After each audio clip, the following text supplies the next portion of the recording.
उठाया फरसा, काट दिया अपनी ही माँ का सिर। विष्णु के छठे अवतार परशुराम ने क्यों किया था ऐसा काम? दोस्तों, परशुराम भगवान विष्णु के 10 अवतारों में से छठे अवतार थे और परशुराम हिंदू धर्म में 7 चिरंजीवियों में से एक हैं। वैशाख माह के शुक्ल पक्ष की तृतीया तिथि को परशुराम का जन्म उत्सव मनाया जाता है। भविष्य पुराण के अनुसार सतयुग और त्रेता युग का प्रारंभ इसी तिथि से हुआ है।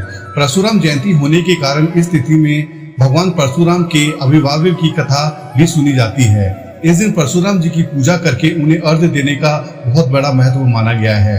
लेकिन स्वयं भगवान विष्णु के अवतार कहे जाने वाले भगवान परशुराम ने अपनी ही माता के प्राण लिए थे। इतना ही नहीं, परशुराम ने अपने सगे 4 भाइयों की भी हत्या की थी। दोस्तों, आइए जानते हैं कि आखिर ये कथा क्या है।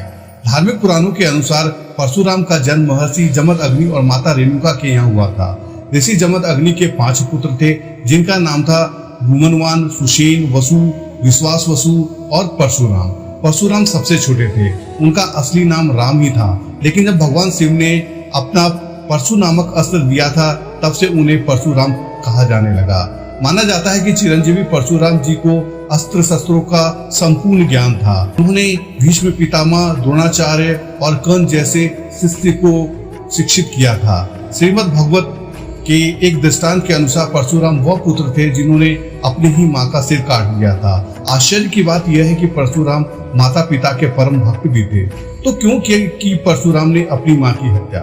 श्रीमद् भागवत में वर्णित कथा ऐसी है कि ऋषि जमद अग्नि के हवन के लिए उनकी पत्नी और परशुराम की माता रेणुका प्रतिदिन नदी से जल लेने जाया करती थी। एक दिन वह गई तो उन्होंने देखा कि नदी के पास गंधर्व राज चित्ररथ कुछ अप्सराओं के साथ विहार कर रहे हैं। यह सब देख वह आसक्त हो गई और वह वहीं रुक कर ये सब देखने लगी। इस वजह से उन्हें जल ले जाने में देरी हो गई और हवन काल का समय निकल गया।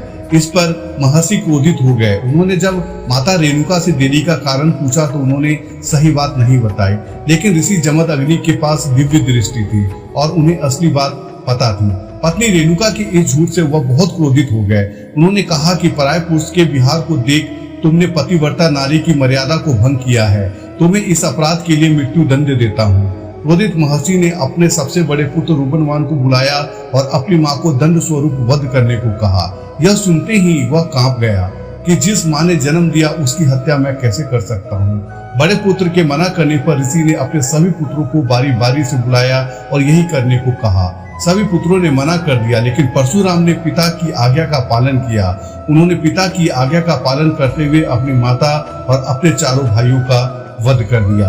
परशुराम जी की अपने प्रति यह भक्ति और आज्ञा का पालन देख उनके पिता ऋषि जमद अग्नि खुश हो गए और उन्होंने परशुराम को वरदान मांगने को कहा। इस पर परशुराम ने कहा, पिताश्री, मैं आपसे अपनी माता और 4 भाइयों को जीवन दान देने और इस वध से जुड़ी इनकी सारी स्मृति हटा देने का वरदान मांगता हूँ। यह सुनते ही जमद अग्नि बहुत प्रसन्न हो गए और उन्होंने अपनी पत्नी और 4 पुत्रों को जीवन दान दे दिया। इस तरह परशुराम जी ने अपने पिता की आज्ञा का पालन भी किया और अपनी माता और भाइयों को जीवन दान भी दिया। दोस्तों, उम्मीद है कि हमारे द्वारा दी गई जानकारी आप लोगों को पसंद आई होगी। दोस्तों, वीडियो पसंद आई हो तो वीडियो को लाइक और चैनल को सब्सक्राइब जरूर कर लें।